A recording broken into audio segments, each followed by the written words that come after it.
اس کے الفاظ نے سیدھا تانیہ کے کمزور مقام پر وار کیا۔ وہ کچھ دیر خاموش رہی، پھر آخرکار بولی، ٹھیک ہے۔ جس نے کہا، چلو اس کیفے میں چلتے ہیں۔ گولڈن سن شائن کنڈرگارٹن کے سامنے ایک نہایت پرکشش اور سنسان کیفے تھا۔ یہ خاص طور پر ان والدین کے لیے بنایا گیا تھا جو اپنے بچوں کو لینے آتے تھے۔ یہ کافی مہنگا تھا اور اس کا مینیو بھی بہت قیمتی تھا۔ تانیہ اور جل اندر داخل تو جل نے کہا، 2 کیپوچینو لائیں۔ شکریہ۔ ویٹر جانے ہی والا تھا کہ تانیہ نے کہا، مائلو لا کر دیں۔ یہ کہہ کے ہی اس نے جل کی طرف دیکھ کر کہا، کیپوچینو بہت کڑوا ہوتا ہے۔ جل نے میں سے کہہ لی، رینا کو کیپوچینو سب سے زیادہ پسند ہے کیونکہ یہ ڈائٹ کے لیے اچھا ہے۔ خیر، تم جو چاہے پیو۔ تانیہ نے کچھ نہ کہا۔ جل کو یہ تک معلوم تھا کہ رینا کو کون سی کافی پسند ہے، مگر اس نے کبھی یہ نہیں معلوم ہوا کہ تانیہ کو کیا پسند ہے۔ تانیہ نے سر جھکا لیا، مزید وقت ضائع کرنے کے بجائے سیدھی بات کی، تو اصل میں کیا کہنا چاہتی ہو؟ کیا میرے پیدا ہونے میں کوئی مسئلہ ہے؟ بالکل، جل کے جواب دیتے ہی ویٹر نے دونوں کے سامنے کافی رکھ دی۔ جل نے کپ اٹھایا اور چمچ ہلاتے ہوئے آہستہ سے کہا، مجھے لگتا ہے کہ تمہیں پہلے ہی پتہ ہے کہ تم اور رینا 1 سال کے وقفے سے پیدا نہیں ہوئی۔ تم دونوں ایک ہی دن پیدا ہوئی تھی۔ حقیقت میں رینا تم سے 1 گھنٹہ پہلے پیدا ہوئی تھی۔ یہ سن کر تانیہ نے مٹھیاں بیچ لیں۔ بچپن میں جب وہ نہ سمجھی میں رینا کے سامنے ماں کی محبت کرنے کے لیے لڑتی تھی تو جل ہمیشہ کہتی تھی، وہ تمہاری چھوٹی بہن ہے، تمہیں اس کے آگے جھکنا چاہیے۔ اگر تم چھوٹی بہن کے آگے نہیں جھکو گی تو میں تمہیں مار ڈالوں گی۔ تم اس کی کیوں مار رہی ہو؟ وہ جونس خاندان کی بڑی بیٹی ہے اور تم کچھ نہیں۔ رینا ہمیشہ یہ جتاتا تھا کہ وہ چھوٹی ہے، اس لیے اس نے تانیہ کو بہت ستایا تھا۔ کون سوچ سکتا تھا کہ اصل میں عمر کا فرق کبھی تھا ہی نہیں۔ تانیہ نے دانت پیس کر کہا۔ پھر جل کو اپنے کہنے میں کوئی شرمندگی یا گناہ کا احساس نہ تھا۔ وہ بس ایسی بات کر رہی تھی جیسے پرانی کہانی سنا رہی ہو۔ جب میں تمہارے باپ کے ساتھ تھی وہ بالکل غیر ذمہ دار تھا، اکثر لمبے عرصے کے لیے غائب رہا۔ 2 ماہ ساتھ رہنے کے باوجود مجھے یہ تک پتہ نہ تھا کہ وہ روزی کیا کماتا ہے۔ میں بس اتنا جانتی تھی کہ وہ ہمیشہ لڑائی جھگڑے میں رہتا ہے، اس کے ساتھ میرا کوئی مستقبل نہیں تھا۔ تانیہ نے مٹھیاں بیچ لی، تو پھر مجھے کیوں جنم دیا؟ جل نے سر اٹھا کر کہا، اس کی طرف دیکھا، پھر نظر جھکا کر آہستہ سے کہا، کیا تمہیں لگتا ہے میں چاہتی تھی؟ میں نے سوچا تھا تمہیں جونس خاندان کی اولاد ہو۔ اور ایک لمحہ رکی اور اپنے آپ کو سنبھالا، پھر بولی، میں نے سوچا تھا کہ تم بھی رینا کے باپ کی اولاد ہو۔ جب میں حاملہ ہوئی تو وقت کا حساب لگا کر بھی سمجھ نہ پائی کہ تم کار کی بیٹی ہو یا رینا کے باپ کی، مگر جانتی ہوں اس وقت میں سوشل اسٹیٹس بہت کمزور تھا۔ اگر مجھے جونس خاندان میں شادی کرنی تھی تو صرف ان کا بچہ پیدا کر کے ہی کر سکتی تھی، اس لیے میں نے تمہیں رکھنے کا فیصلہ کیا۔ اس کے ہونٹوں پر ایک ہلکی سی مسکراہٹ۔ لیکن جب تم دونوں پیدا ہوئی میں نے ڈی این اے ٹیسٹ کروایا تو پتہ چلا کہ تم اس کی بیٹی نہیں ہو۔ مجھے سمجھ آ گیا کہ کار ہی تمہارا باپ ہے۔ تانیہ کو گھورنے لگی۔ وہ تانیہ کو گھورنے لگی۔ اس وجہ سے رینا کے باپ کو شدید غصہ آیا اور ہمارا رشتہ ٹوٹنے کے قریب پہنچ گیا۔ اگر چاہے اس نے بعد میں مجھ سے شادی کی، مگر میرا مقام جونس خاندان میں ہمیشہ متنازع رہا۔ یہ سب تمہاری وجہ سے ہوا۔ تانیہ نے دانت بیچے۔ تو اس لیے تم مجھ سے نفرت کرتی رہی؟ جل نے اس بات میں سر ہلایا۔ بالکل یہی وہ سچ ہے جو اس وقت ہوا۔ رینا نے میرا مقام بلند کیا اور مجھے جونس خاندان میں داخل کیا، جبکہ تمہاری موجودگی نے مجھے شرمندہ کیا۔ کیا تم سوچتی ہو میں تمہیں کبھی پسند کر سکتی تھی؟ تانیہ نے گہری سانس لی۔ اب وہ سمجھ گئی تھی کہ جل اپنے دونوں بیٹیوں کے ساتھ اتنا مختلف سلوک کیوں کیا۔ وہ ہمیشہ سوچتی رہی کہ اگر جل کو اس کے باپ یا اس سے محبت نہیں تھی تو پھر اس نے اسے جنم کیوں دیا؟ اب آخرکار سچ سامنے آ گیا۔ تانیہ نظر جھکا کر آہستہ سے کہا، اب اچانک یہ سب کیوں بتا رہی ہو؟ کیا تم چاہتی ہو کہ مجھے جرم کا احساس ہو؟ وہ طنزیہ ہنسی، کیونکہ ایسا کبھی نہیں ہونے والا۔ مگر جل نے سر ہلایا، نہیں، مجھے تمہارے احساس جرم کی ضرورت نہیں۔ میں جانتی ہوں کہ تم بے قصور ہو، مگر حقیقت یہ ہے کہ چاہے تمہیں برا لگے یا نہ لگے، حقیقت یہ ہے کہ تمہاری وجہ سے میں جونس خاندان میں سالوں تک سر نہیں اٹھا سکتی۔ میں اس بار تمہارے پاس آئی ہوں تاکہ اصلاح کر لوں۔ تانیہ ترنت اصلاح؟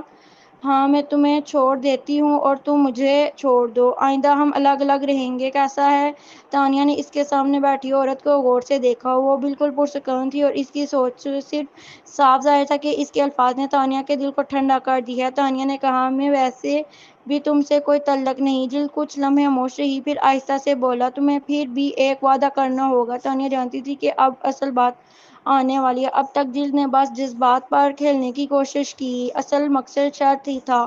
تانیہ نے صاف کہا، کبھی نہیں، معافی کا خط لکھنے کا سوال ہی پیدا نہیں ہوتا، نہ اس زندگی میں نہ اگلی زندگی میں۔ اس کے الفاظ پر جل کی آنکھوں میں نفرت کی جھلک آ گئی، مگر اس نے فوراً اپنے آپ کو قابو میں کیا اور کہا، مجھے معلوم ہے کہ تم سنگ دل ہو اور تمہیں پرواہ نہیں کہ رینا جیے یا مرے، اس لیے میں اس کے لیے نہیں آئی۔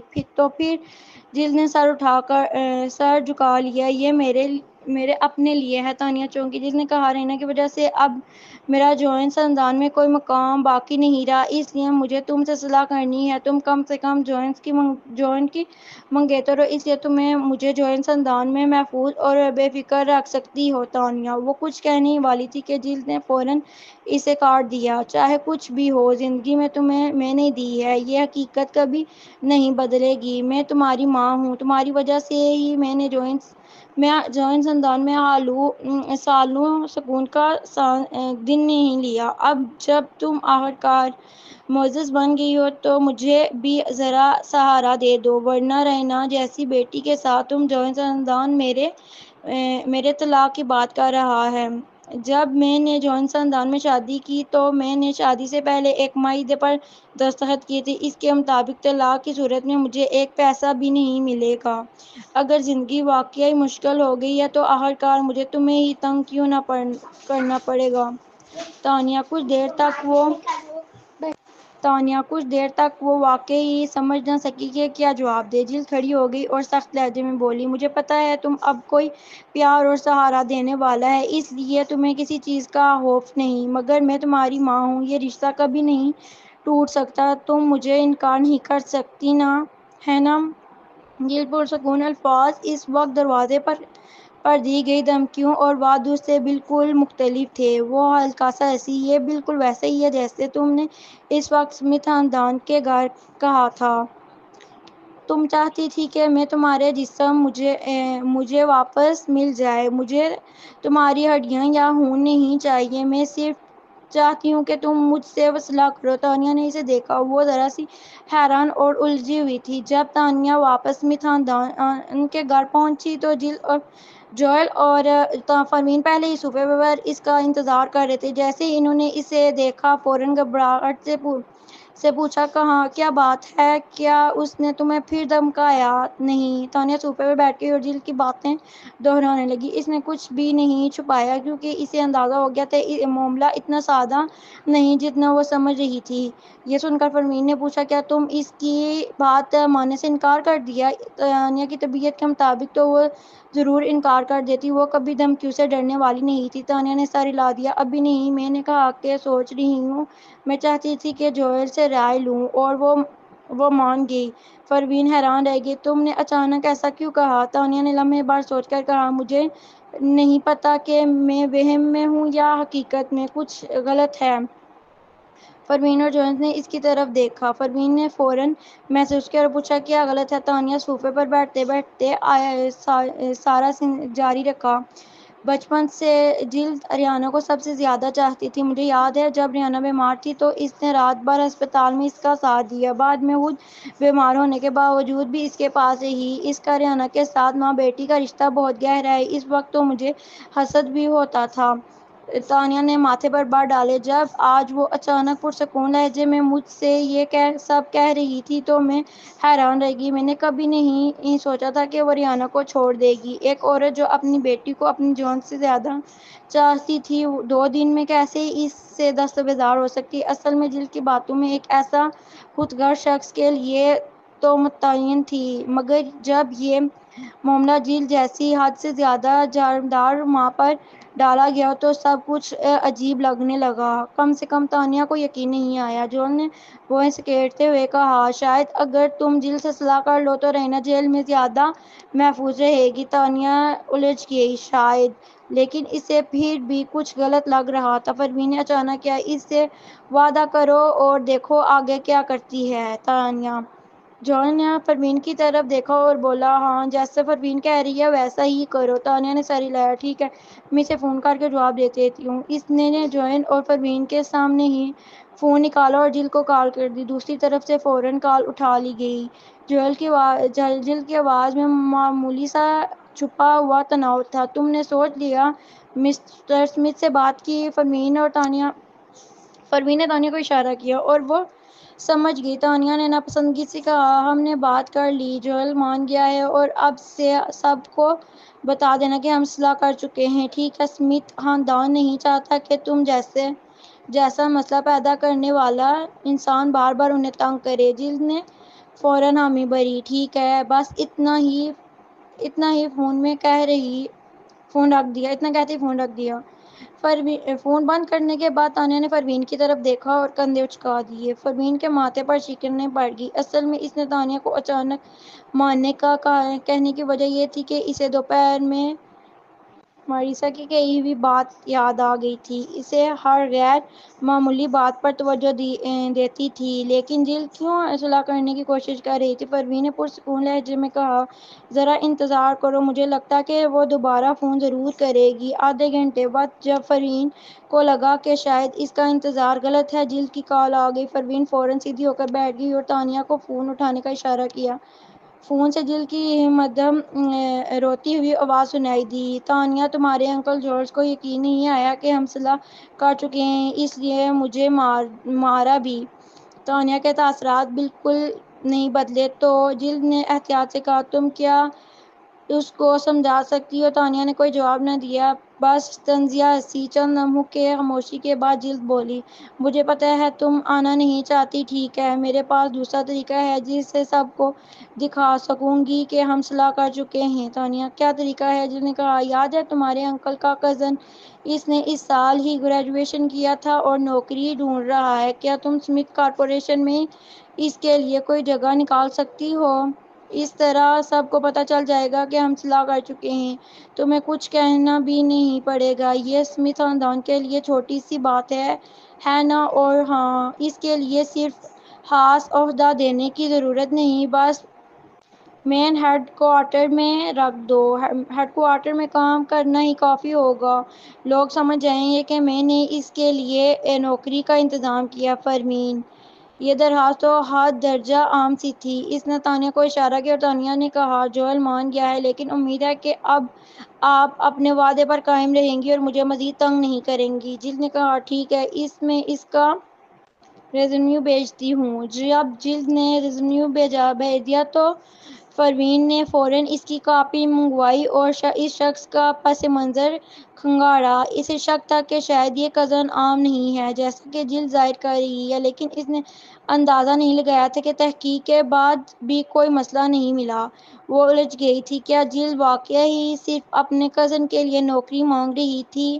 جیل میں ملاقات کا وقت جل ملاقاتی کمرے میں کھڑی تھی جب اس نے رینا کو لنگڑاتے ہوئے آتا دیکھا۔ اس کا دل ٹوٹ گیا، اس کی آنکھیں باہر آئیں اور اس نے رینا کا ہاتھ تھام لیا۔ رینا میں کامیاب ہو گئی، کیا وہ شخص واقعی تمہیں بچا سکتا ہے؟ رینا نے بے صبری سے سر ہلایا، اور کیا، ہم پہلے ہی اس اعلیٰ حالت میں ہیں، ہمیں بچانے والا اور کون ہو سکتا ہے؟ جل نے جلدی سے کہا غصہ مت کرو، بس مجھے یقین نہیں آ رہا کہ وہ اوپر سے تمہارا کزن بھی اپنی نئی نوکری پر پریشان ہے۔ رینا نے چڑچڑاہٹ سے کہا بس وہی کرو جو میں کہتی ہوں، اتنے سوال کیوں کرتی ہو؟ اور اسے بھی سیدھا رکھنا۔ ٹھیک ہے۔ ملاقات ختم ہوئی۔ اگلا پروگرام قیدیوں کا تفریحی وقت تھا۔ رینا نے تھکی ہوئی حالت میں خود کو سنبھالا اور ایک طرف جا بیٹھی۔ جب کسی کی نظر اس پر نہیں تھی اس نے آہستہ سے کہا میری ماں نے کسی کو اسمتھ کارپوریشن میں داخل کروا دیا ہے، اب تمہیں اپنا وعدہ پورا نہیں کرنا چاہیے اور مجھے یہاں سے باہر نکلوانا نہیں چاہیے۔ یہ کہتے ہوئے اس نے آہستہ سے سر اٹھایا اور قیدیوں کے کپڑوں میں لپٹے ایک دوسرے شخص کی طرف دیکھا۔ یہ شخص کوئی انجان نہیں تھا۔ بغیر سر اٹھائے اس نے رینا کے ہاتھ میں ایک دوا دے دی، یہ کھا لو پھر تم باہر جا سکو گی، کھا لو۔ رینا نے ہونٹ کاٹ کر اس سفید گولی کو دیکھا، یہ کون سی دوا ہے؟ تمہیں جاننے کی ضرورت نہیں ہے، بس یہ اسمتھ کو سمجھ لو کہ اگر تم نے یہ کھا لی تو باہر جا سکو گی۔ وہ شخص اپنی بات دہرا کر وہاں سے چلا گیا اور رینا وہاں ہاتھ میں دبائی ہوئی گولی کو دیکھتی رہ گئی۔ کیا اسے یہ کھانی چاہیے یا نہیں؟ اس نے اچانک مٹھی بند کر اس دور جاتے شخص کی پشت کو دیکھا۔ اسی دوران جب اس سے وہی شخص سے ملی تھی تو جو حالات اس کے ارد گرد بدل رہے تھے، رینا نے ایک دم دل کڑوا کیا اور جب کوئی دیکھ نہیں رہا تھا تو وہ گولی نگل گئی۔ اسے معلوم نہیں تھا کہ یہ گولی اس کے لیے کیا کرنے والی ہے۔ کیا رینا اچانک بیمار ہو گئی؟ اسمتھ خاندان میں جب تانیہ کو عدالت سے فون آیا تو وہ ذرا سی حیران رہ گئی۔ آخرکار رینا نے اس کی بیٹی چرا لی تھی۔ اب جب اسے عدالت کے لیے ہسپتال بھیجا جا رہا تھا تو عدالت کو لازماً تانیہ کو اطلاع دینی تھی۔ تانیہ نے پریشانی پر بال ڈالے۔ کون سی بیماری؟ فون پر ایک سرد لہجہ جواب آیا۔ مس تانیہ، رینا کی حالت اب بھی ہسپتال میں جانچی جا رہی ہے لیکن یہ کافی سنگین لگ رہی ہے۔ ایسا لگتا ہے کہ اسے دل کا دورہ پڑا ہے اور وہ کوما میں ہے۔ ٹھیک ہے، سمجھ گئی۔ فون رکھنے کے بعد تانیہ نے ہچکچاتے ہوئے پروین کی طرف دیکھا اور کہا، رینا ہمیشہ صحت مند رہی ہے، اسے اچانک دل کا دورہ کیسے پڑ سکتا ہے؟ پروین نے منہ سکڑائی اور کہا، کیوں نہ ہم اسپتال جا کر خود دیکھیں؟ تانیہ نے بے ساختہ پوچھا، کیا تمہیں شک ہے کہ وہ ڈرامہ کر رہی ہے؟ جیل سے باہر صرف مریض ہی آ سکتے تھے۔ پروین نے سر ہلایا اور گھڑی دیکھی۔ چونکہ ابھی اس کے پاس وقت تھا تو وہ فوراً کھڑی ہوئی۔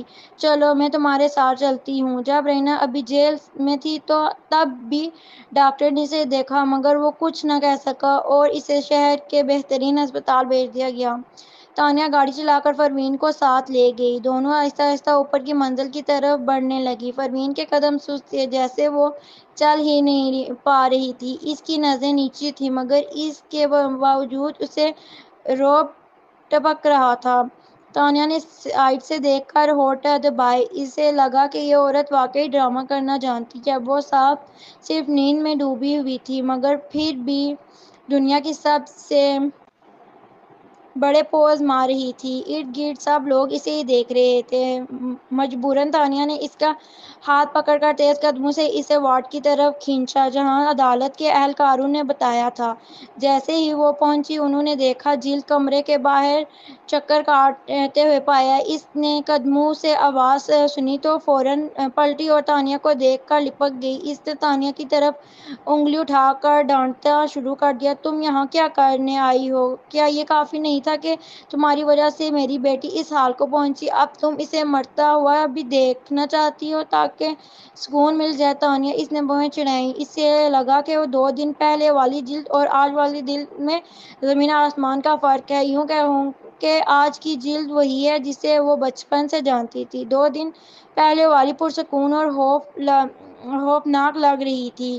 پروین نے تانیہ کو سوچنے والے انداز کو دیکھا۔ اب جھگڑے کا وقت نہیں تھا۔ اس نے جلد کی اگلی بات کاٹ دی اور پوچھا، وہ کیسی ہے؟ پروین اسمتھ خاندان کی سب سے بڑی بیٹی تھی اور ساتھ ہی سالس مہندی کی محبوبہ بھی تھی۔ جلد نے کچھ پریشانی کے ساتھ ناراضگی سے کہا، ابھی مری تو نہیں مگر ڈاکٹر ابھی تک کچھ سمجھ نہیں پا رہے اور اب بھی کوما میں ہے۔ یہ کہتے ہوئے اس نے آپریشن تھیٹر کے دروازے پر کھڑے 2 اہلکاروں کو غصے سے گھورایا، یہ سب تم لوگوں کی وجہ سے ہے۔ تم نے اس کیس کے لیے کوئی اچھا ڈاکٹر ہی نہیں ڈھونڈا۔ دیکھ کر میری بیٹی تباہ ہو گئی۔ تم نے اس کو صحیح علاج ہی نہیں کیا۔ دونوں کچھ کہنے ہی والے تھے کہ اچانک جلد کو یاد آیا کہ اس نے فوراً پروین کی طرف دیکھا، ویسے کیا تم اینٹی نہیں ہو؟ تم دنیا کی نمبر 1 سرجن ہو، تمہیں ماسٹر سرجن کہا جاتا ہے، جلدی سے جا کر میری بیٹی کو دیکھو۔ پروین نے جلد کو گھورا، پھر دروازے پر موجود دونوں اہلکار کی طرف دیکھا۔ اس نے ہلکی سی بھویں اٹھائی اور کہا، ٹھیک ہے۔ وہ خود بھی دیکھنا چاہتی تھی کہ رینا اصل میں کیا کھیل کھیل رہی ہے۔ یہ سوچ کر جلد نے دونوں مخالفوں سے کہا، یہ ڈاکٹر اینٹی ہے، کیا آپ لوگ اسے اندر جانے دیں گے تاکہ وہ میری بیٹی کو دیکھ لے؟ وہ دونوں ایک دوسرے کو دیکھنے لگے۔ اب چونکہ معاملہ علاج کا اہم وقت تھا، ہسپتال کے 2 ماہروں کو بلایا گیا تھا مگر وہ بھی مسئلہ حل ڈھونڈ نہیں سکے۔ جلد کو بلایا گیا کیونکہ رینا کو علاج کا حق حاصل تھا۔ اب چونکہ پروین کو جیل کی طرف سے بلایا گیا ہے تو سمجھ گیا، وہ بولا، لیکن فوراً باہر آگے ہوگا، کوئی مسئلہ نہیں۔ پروین نے انہیں ہاتھ کے اشارے سے تسلی دی اور پھر تانیہ کی طرف دیکھ کر ساری لایا۔ پھر آپریشن تھیٹر میں داخل ہو گئی۔ رینا غالباً 3-4 گھنٹے سے وہاں موجود تھی۔ وہ آپریشن ٹیبل پر لیٹی ہوئی تھی اور اس کے ارد گرد ہر قسم کے آلات رکھے ہوئے تھے۔ پروین نے سب سے پہلے مشین پر ظاہر ہونے والے اعداد و شمار کو دیکھا۔ دل کی دھڑکنیں بالکل نارمل تھیں، بلڈ پریشر نارمل تھا، تمام رپورٹس بالکل ٹھیک تھیں۔ خون کی رپورٹ بھی پاس ہی رکھی ہوئی تھی، جس نے کم شوگر کو خارج کر دیا تھا، مگر پروین نے محسوس کیا کہ اس کی دماغی لہریں واقعی غیر معمولی تھیں۔ اس کا مطلب تھا کہ رینا بیماری کا ڈرامہ نہیں کر رہی، پھر وہ بے ہوش کیوں تھی؟ ابھی آپریشن تھیٹر میں صرف نرسیں تھیں، باقی ڈاکٹر باہر جا کر کیس پر بات کر رہے تھے۔ پروین دوسری طرف گئی اور اس کی نبض چیک کرنے کی تیاری کی۔ اس نے رینا کی کلائی پر انگلیاں رکھی اور آنکھیں بند کر لیں۔ 1 منٹ بعد اس نے آنکھ کھولی اور انگلیاں ہٹا لیں۔ اس نے ماتھے پر بل ڈالے۔ اس وقت آپریشن تھیٹر کا دروازہ کھلا اور ایک لمبا سا سایہ اندر داخل ہوا۔ پروین نے سر اٹھایا اور اس نے ایک خاتون ڈاکٹر کو سرجیکل لباس میں دیکھا اور اس کے پیچھے چند نرسیں بھی تھیں۔ اندر داخل ہوتے ہی انہوں نے پروین کو دیکھا۔ وہ خاتون بوئیں چڑھاتے ہوئے بولی، تم کون؟ آپریشن تھیٹر کوئی کھیل کی جگہ نہیں، فوراً باہر نکلو۔ پروین نے آنکھیں سکڑائی، جواب دینے ہی والی تھی کہ دروازے پر کھڑے اہلکار نے دھیمے سے کہا، یہ قیدی کی ماں کی طرف سے بلائی گئی ڈاکٹر ہیں۔ یہ کہہ کر اس نے پروین کا تعارف کروایا، یہ ڈاکٹر ایلن ملر ہیں، ہمارے براہ راست ڈاکٹر۔ یہ ہمارے شعبے کے سب سے ماہر شخصیت ہیں۔ ایلن نے یہ سنتے ہی فوراً ڈانٹ دیا، بکواس بند کرو، جو مریض بستر پر ہے وہ ایک مجرم ہے۔ جب تک ہم پوری جانچ نہ کر لیں باہر کے ڈاکٹر کو اندر آنے کی اجازت کیسے دی جا سکتی ہے؟ یہاں تک کہ ڈاکٹر لانس بھی اس کی حالت کے سامنے بے بس ہیں۔ ان کے گھر والے یہ کون سوچ سکتے ہیں کہ کوئی عام سا ڈاکٹر آ کر اس کا علاج کر سکتا ہے؟ اصل میں پروین تو یہاں سے نکلنے ہی والی تھی۔ آخرکار وہ اتنی رحم دل نہیں تھی کہ واقعی ریانا کا علاج کرتی، وہ تو بس یہ دیکھنے آئی تھی کہ ریانا کا ڈرامہ ہے یا سچ۔ اب جب وہ یہ تصدیق کر چکی تھی تو جانے والی تھی، مگر ایلن کی یہ بات سن کر وہ ناخوش ہو گئی۔ اہلکار بھی بڑبڑائے، یہ عام ڈاکٹر نہیں ہیں۔ انہوں نے طنز سے ہنسی، ڈاکٹر لانس اندرونی ممالک اور بیرون ملک کے سب سے بہترین ڈاکٹر ہیں۔ کیا یہ ان سے بھی بہتر ہیں؟ طبی متبادل اور جدید طب۔ ایلن اسپتال اپنے سخت مزاج اور بدتمیزی کی وجہ سے مشہور تھی، مگر اس کی طبی مہارت اچھی تھی۔ وہ کوئی بھی اسے چھیڑنے کی ہمت نہیں کرتا تھا۔ جو اہلکار بغیر وجہ کے ڈانٹ کھا رہے تھے وہ برداشت نہ کر سکے، فوراً بولے، جی ہاں یہ ہیں۔ ایلن چونک گئی اور پھر طنز سے ہنسی، اوہ پھر مجھے بتاؤ یہ کون ہیں؟ اگر یہ ڈاکٹر ان سے بھی بہتر ہیں تو میں نے اپنے سارے میڈیکل کیریئر میں ان کے بارے میں کیوں نہیں سنا؟ اہلکار کھانسے اور پروین کی طرف دیکھا، شاید اس لیے کہ وہ فرشاد کی تفتیش ٹیم میں بطور بیرونی ملازم شامل ہو چکی تھی اور فرشاد نے اسے خاص طور پر اس کی شخصیت کا سرکاری کاغذ بھی دے دیا تھا، اس لیے پروین پر ان اہلکاروں کا اچھا تاثر تھا۔ آخرکار وہ بھی اس کی ساتھی ہی سمجھے جاتے تھے۔ اپنے ساتھی کو مشکل میں دیکھ کر پروین کیسے پیچھے ہٹ دیتی؟ اس نے آئی برو اٹھائی اور ایلن سے کہا، ہیلو، میں ڈاکٹر اینٹی ہوں۔ اگر تم نے میرا نام نہیں سنا تو شاید میں بہت معمولی ہوں، میرا خیال ہے۔ ایلن نے سن کر بالکل ساکت رہ گئی۔ اس کے پیچھے کھڑی نرسیں فوراً اپنے منہ پر ہاتھ رکھ کر حیرت سے دیکھنے لگیں۔ وہ دبی دبی آواز میں چیخ اٹھی، اینٹی! او خدا، میں ڈاکٹر اینٹی کو دیکھ رہی ہوں۔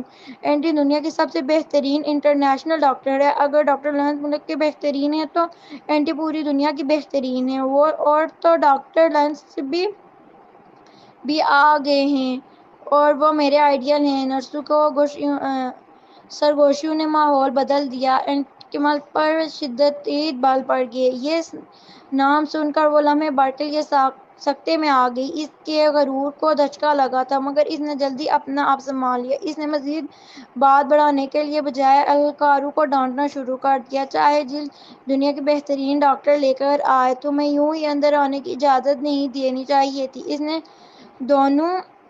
دونوں پر غصے سے نظریں گاڑ دیں۔ قیدی کی حالت ابھی غیر واضح ہے۔ اگر وہ بیمار ہونے کا ناٹک کر کے بھاگنے کی کوشش کرے تو تم لوگ دھوکہ کھا جاتے اور میں پہنچنے سے پہلے ہی وہ فرار ہو جاتی۔ وہ دونوں اہلکار شرمندگی سے سر جھکا گئے۔ ان کی بات بظاہر درست تھی مگر حقیقت یہ تھی کہ وہ پہلے خاموش تھی اور اب سب کے سامنے اپنے جانت مٹانے کے لیے غصہ کر رہی تھی۔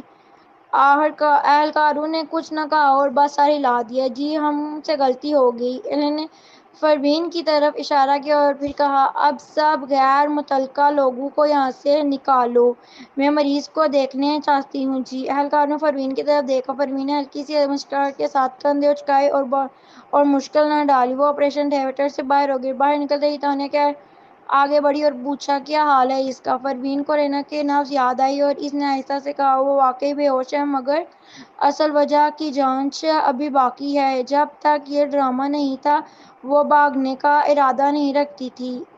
سب کچھ قابو میں تھا۔ تانیہ نے سر ہلا دیا۔ اس وقت جلد آگے آ کر بڑی معجزاتی ڈاکٹر میری بیٹی کیسی ہے؟ پروین نے کہا، اوہ اسپتال میں ایک اور مشہور ڈاکٹر ہے، وہ بھی اس کی تفتیش کر رہی ہیں۔ جلد چونک گئی۔ کیا مطلب؟ پروین نے سوچ کر جواب دیا، ایلن۔ جلد کو فوراً سمجھ آ گئی اور پروین کچھ بولتی اس سے پہلے ہی جلد نے کہا، وہ نیو یارک کے سب سے مشہور ڈاکٹر ہیں، عام ڈاکٹروں سے مختلف ہیں۔ وہ صنعت میں واحد طبی متبادل کی ماہر ہیں۔ طبی متبادل؟ پروین ذرا سی حیران رہ گئی۔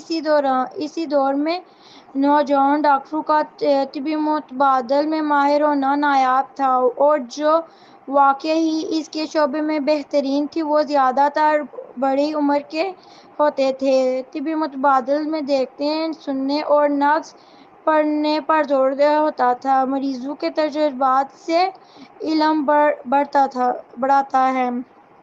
لیکن ایلن تو ابھی پیس کے اشارے میں لگ رہی تھی۔ اس وقت آپریشن تھیٹر کا دروازہ زور سے کھلا اور ایلن بھاگ کر آئی۔ اس کے پیچھے نرسیں خوشی سے تعارف کرتی آ رہی تھیں، ڈاکٹر ایلن واقعی کمال ہیں، ہمیں کچھ سمجھ نہیں آ رہا تھا مگر جیسے ہی وہ آئی اور فوراً مسئلہ ڈھونڈ لیا۔ سچ ہم نے ہمیشہ سنا تھا کہ طبی متبادل بڑی حیران کن ہے مگر یقین نہیں کرتے تھے۔ ہمیں لگتا تھا کہ یہ ٹوٹکے جیسے ہیں۔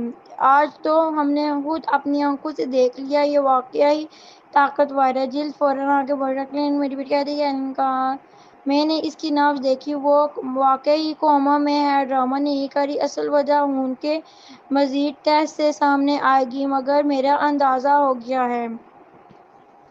نرسیں فوراً ہاں میں ہاں ملانے لگیں۔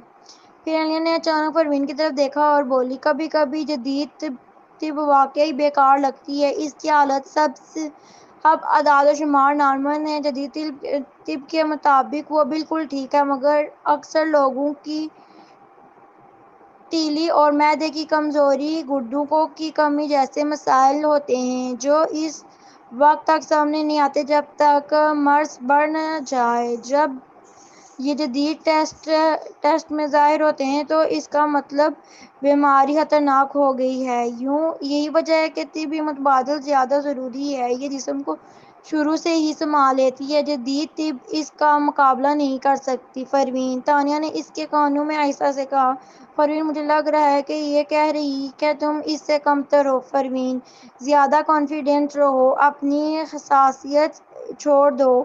تانیہ، اس کے ہونٹ سکڑ گئے۔ وہ وہ ہنسی سے باز نہ رہ سکی۔ وہ طب متبادل میں اچھی ہے لیکن تم جدید طب میں ماہر ہو، اسے اتنا غرور ہونے کی کیا بات ہے؟